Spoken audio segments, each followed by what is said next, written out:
Welcome to the You Are Covered podcast. Hey, I'm Lynn Miller, and I am back. I feel like it's been too long, guys. So thank you for all of you who decided to tune in today as I have taken a 6-month break. Listen, my baby's asleep. Yes, I have a baby now. Before, I was very pregnant and could barely breathe. The baby is asleep, my husband is playing golf, and I am in my closet. What is it called? It's a cloffice.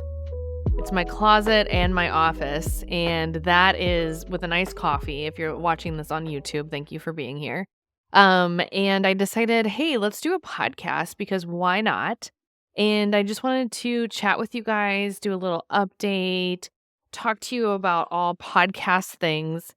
It has been wild because it's been 6 months, which is insane to think about. I miss you guys. I miss doing this. But the real reason why I decided to crank out my camera and microphone is because I haven't done it yet. So this is a little bit of a preemptive preview into my life, but I am wanting to record a couple of courses on how to do social media properly. And so I am working on that, and I decided to get all of my equipment out and ready to go for that. But I was like, oh, let's record a podcast, kind of update you on what I am up to these days. I have vlogged kind of my early days of being a mom, mostly for me to look back on, and it's been actually really, really fun to kind of look back on and see how life was when I first had my little daughter, Rayma. So that's all on YouTube. If you haven't looked at it yet, it's me just being super raw and doing life. And I have kind of enjoyed that. It's been a little bit of a hobby for me during this time, which I am all about. I really jumped into being basically a full-time counselor at the same time of becoming a mom. So that was a lot for me to juggle. And so the podcast kind of went on the back burner. And at the same time, somehow my Instagram for the You Are Covered podcast got hacked. I thought that I had to reconnect with my old job and try to see if they were still connected somehow with an email, and that's why I got logged out and locked out of my account. But we got down to the bottom of it. They were really kind and decided to check it out for me, and we found out that indeed it's a different email address than my previous job would have been connected with. So I don't know what's going on with that. And much to that whole thing, it kind of made me not look forward to creating. I don't know, when you have social media that you've built and then it kind of gets like grabbed from you, it just felt like a lot. And, I already was still with this podcast. It was a lot of fun to create, especially when I was like, in between jobs and like trying to get through school. It was like a really fun outlet, but it was also me kind of grasping onto something that I previously did in a different career, which was create content for a radio program. And I think through this, it was helpful for me to like, grieve that season and kind of move into a new one. And doing the podcast definitely helped me with that as I was trying to figure out what this next season's going to look like. And now that I'm in it, I'm like, okay, being a mom is like so encompassing. I don't know exactly what content creating is going to look like. So I definitely had fun with it and with the vlogging. And now I'm kind of like, okay, what does this look like moving forward? And what does mom life look like? And how am I going to juggle all the things? I really cut back on working on my media business and just primarily have been working as a therapist. And then that's only like 3 days a week. And then the rest of the week, I am momming hard, guys. I am momming so hard, and I love it. I really, really do. I think that becoming a mom has been really gratifying for me in a lot of ways. I feel like it's been so natural, this transition, and just like, I don't know, I just feel like it's been, yeah, it's just been natural for me. It hasn't been like a struggle. I've talked about this before too, that like school and education and like all the things that I've done previously has been really challenging for me. Getting through school was so hard, and I can't believe that like it was this time last year that I graduated from graduate school. And it just, I look back and I'm like, man, I did so many things that I still am working on myself. And then I'm also able to give that advice to my clients, just looking back and saying, okay, I got through such a hard season by thinking positively, like by reframing my thoughts, by making sure that I was surrounding myself with people that were going to support me, and were going to be positive and like, I don't know, just supportive people. Like, and I got through it, right? So, those lessons I learned, they're not going to be wasted because I'm a counselor. That's like so amazing and cool, like that my life experience can also help someone else, and not in a way of like, let me tell you what to do. No, it's like, hey, like asking the right questions, of reframing, helping somebody train their brain to like work with them and not against them. So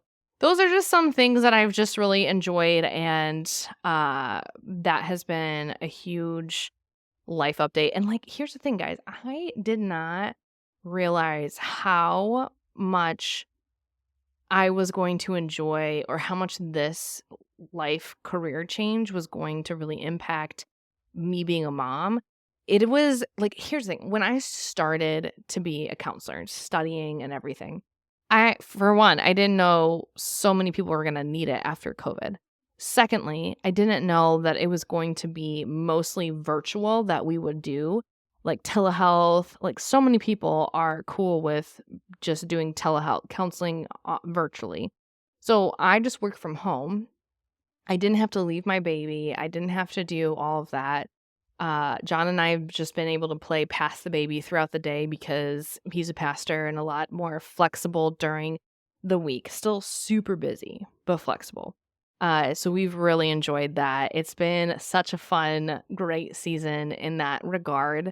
Just being able to be home. And like I said, like I did not know that that was how counseling and therapy was going to be in 2024.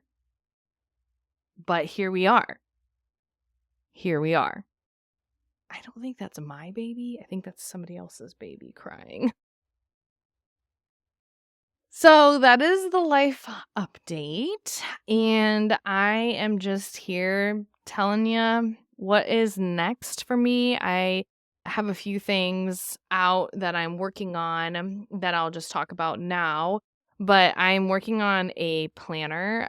I realized that I just needed a lot of systems in my life since becoming a mom and wanting to still do things. And so I decided to create my own planner. I'm gonna be able to launch that soon. I just published it on Amazon, so you could probably find it. By this point, hopefully it's published. And by the way, you can keep up with all of the life updates on my newsletter because I do seem to update that pretty often. At least once a month, I'm sending out a newsletter with all of my life updates. So if you want to stay updated and you're like, Hannah, I don't know what planner you're talking about, fair. Stay updated through the newsletter. You can just go to hannahlynnmiller.com and then /subscribe to get on the newsletter list. And I really appreciate it if you do that. Take the time. We can stay connected, all the things. And I also am going to start creating more courses. So look out for that. But yeah, that is the little life update. Rayma Lynn is adorable. She has been such a joy. I have enjoyed her so much. That being her mom has been such a gift. It truly is a gift. I wouldn't say it's like my identity or my personality. Some people say, like when they become a new mom. being a mom is my personality. I think that's a little unhealthy. Yeah, that's a little unhealthy, okay? I wouldn't say that. I would say for me, it's just a true blessing to be a mom. I think that it is just that. It's like it's a blessing. Like I want to go do things, make memories with her. I want to, bring her around all of her cousins and her family and just create this amazing atmosphere for her growing up. And I'm really proud of the life that John and I have built so far and that we get to share it with her. I mean, I just think about the church that she's a part of right now and um, just the experiences that she has already has just been really unique, I think, for a little one like her. She is the only baby in the nursery right now. And, it's just kind of special. I mean, I think I was extremely celebrated looking back, like the church that I'm part of that John's pastoring. Not only did I just felt so celebrated as like somebody who was carrying life. And then when she came, I mean, she was just the show. Like people were so excited to see her and like I don't know. I don't know if I would have gotten that anywhere else. I'm not sure. I'll let you know. I don't know if you've had that experience, but the church was just so excited. I don't know if it's like the culture that we're in. I don't know if it's the city church. I don't know if it's just my experience. I really have no idea, but that has been my experience that my church community really came and celebrated especially just on Sundays, I'm mostly getting her ready by myself and John's like doing his pastor thing. And so it was always such a blessing to come into church on Sundays and like just get showered with like excitement. Especially as a new mom, I think that was really sweet and kind. Like I don't think I didn't need too much more like support looking back because it's just all overwhelming in general, but if you're going to show up on church like as a new mom and people are excited that you're there, like I just think that that is just amazing. So that kind of leads me into one of the topics that I wanted to hit on today. I kind of have two agendas besides just updating you on life things because we haven't talked in so long. But one thing that I really wanted to talk about that I have like been thinking about. Here's the thing. I was really excited to join the mom crew. Like I was really excited to like, get that label and be like, okay, I am a mom and like be able to say that. Um, but I am not impressed with the mom crew, like the mom crowd. I'm really not impressed. And here's why. I think that we are all a little judgy. That has been so interesting to me. It is obviously something new, like, I'm new to this, and so, um, being a part of this kind of new I don't know, like, season of life that other people are in also with me has been really super interesting, and I am not a huge fan. Like, we are really judgy and competitive as moms, and I do not love that. I try really hard not to be competitive. I try not to compare. I really like to create and I really like to connect. Those are my C words, okay, for my life mottos, okay? And so when I entered into this like whole motherhood thing, it's crazy how many camps you can fall into. Like, do you co-sleep? Do you use baby purees? Do you blah, blah, blah, blah? And who cares? That's my thing. Who cares? Whatever works for you and your baby in that season, cool. Okay. That's amazing. Cool. Amazing. This is the other thing that I was really surprised about becoming a mom and joining the mom community. It is how isolating motherhood can be. I know that I've heard that. People have said it, but it is so isolating. And it's just because of how hard mothering can be and like all encompassing. And then you throw in the fact that you and other moms are also doing the crazy amount of work that we're doing, and you don't see anybody. And you'll be lucky if your friend texts you once a month, you know? And I just thought that maybe the connection with other women would get stronger and better. And in some ways it has. Like I think with my family, my sister-in-laws and like being able to be with them, that's been really cool. Like being able to raise kids together. I think that was something that I was definitely looking forward to, and that did not disappoint. That's been really magical.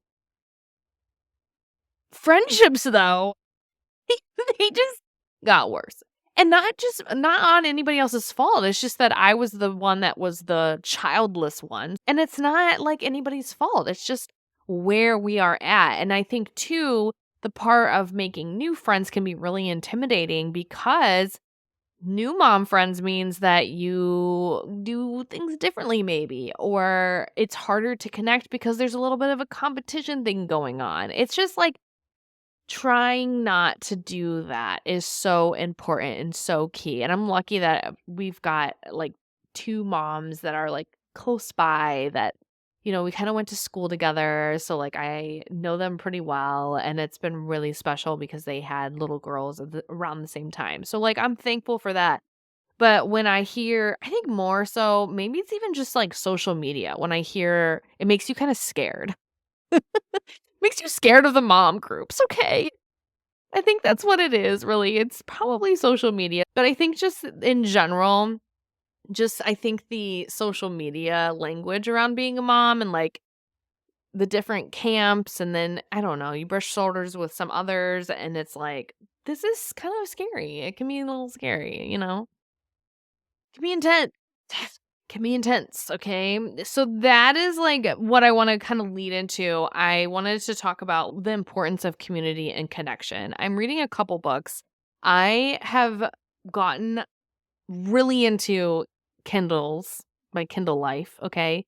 My Kindle has been just the best thing for me in this motherhood season because it was something that I could do to kind of de-stress, detach from the realities of being a mom and like being responsible and being able to just check out for a little bit. Like John would take Rima and I get to read on my Kindle. And so I'm also reading a lot of books, that pertain specifically for the types of clients that I'm finding. And so I have been reading up on a lot of like parenting books just because of, as a counselor, I'm seeing a lot of women because I want to focus in on women issues. And I think one of those things can be just how isolating parenting can be. And so I was reading a few things in The Danish Way of Parenting. It's a really good book and I really enjoyed it. And it talks about how, the United States, like the America, we really focus in on this competitive nature. There's like the survival of the fittest type of mentality that we have that's not so present in a lot of different communities because we have competition over connectedness. And I've been saying that so often in my life of like connection over competitiveness, connection over competing, just so that I grasp that, like, that is the focus, right? Because community is so important. It really is. We're designed for it. We really are. And if you want to take I can go for days on the whole mental health part of connection and like community and why it's important. But I've been thinking about this concept and I don't know when. I know I had this conversation lately with somebody and I feel like it was a passing conversation. So I don't really know who it was. But I was just talking about like community and how important it is to like have people in your corner and people in your life um and even like looking for people that are in your same life season, like I'm talking about with the whole mom crowd. Like I desire that so hard and I'm so thankful that I do have a few really awesome moms in my life who are going through the same thing raising babies, right? But it is intimidating because of how the competition kind of comes out. Like, are you breastfeeding? Are you not breastfeeding? Like, are you pumping? Like, are you working?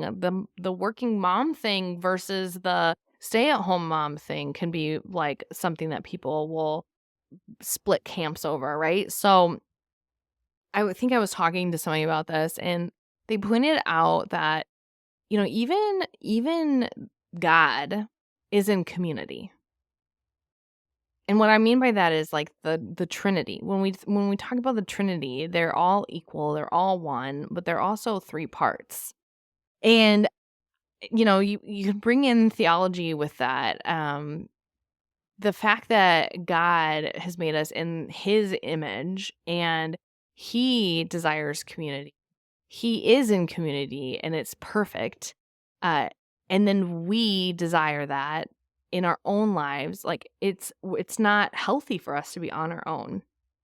And I just wanted to say that and just remind you, like, if you're feeling sad or disappointed about the community that you have around you, it's okay to, like, strategize, find new ways, join another mom group, move churches, like, find ways to connect with more people who might be easier for you to connect with in a life season. It's okay to maybe be around people who are a little bit more similarly minded as you, just to create less conflict. Or maybe it's that season for you to be around people who are different than you and also be able to fight for community and connectedness, regardless of the fact that you have differing opinions. Maybe it's that time of your life to be in community with people who are in different life seasons as you. Maybe that's something you need to learn something from somebody who is in a different life stage. Whatever it is, like, really trying to be open and trying to work towards having that connectedness, having that community, and it's, like, super important.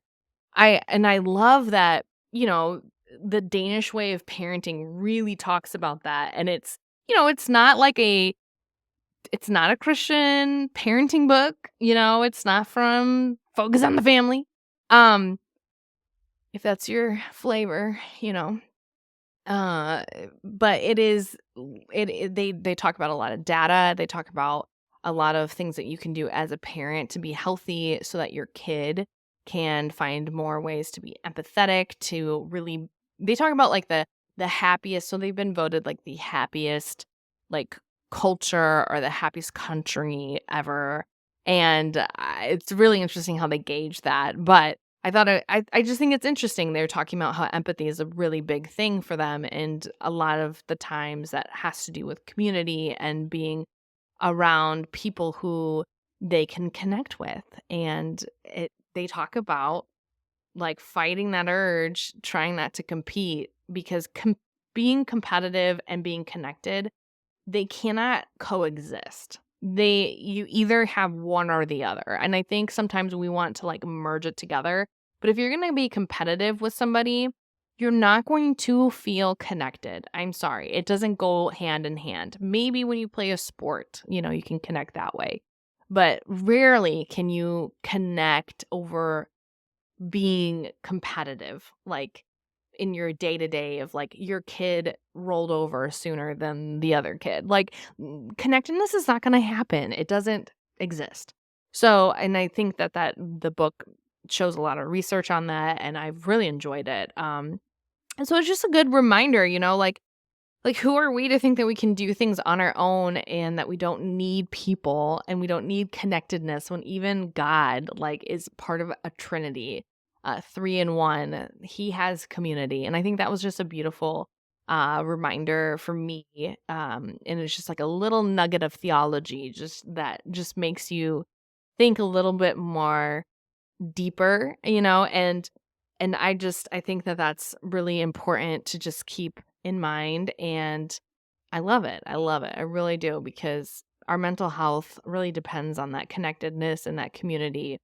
And I've been thinking about that a lot because, man, it is hard as a new mom trying to figure out that who's going to be your people in the season, who's going to be the ones that are going to, show up with you and for you.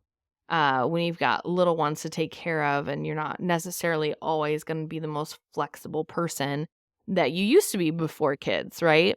So I think that this is just a good reminder, join that mom group, join a new small group, play some tennis with another couple to just build that community. Who's your village? That's something that that's like literally probably the second thing that I work on with most people in therapy. Reminding them, hey, like, you do need community. A lot of people that come to do some therapy, it's because they don't necessarily have that space in their life to talk through issues or to have someone listen to them. And it's probably because of lack of community. And I get it. I've been there. And so it's okay to desire that and long for it because, again, that's how God created us, because he created us in his image.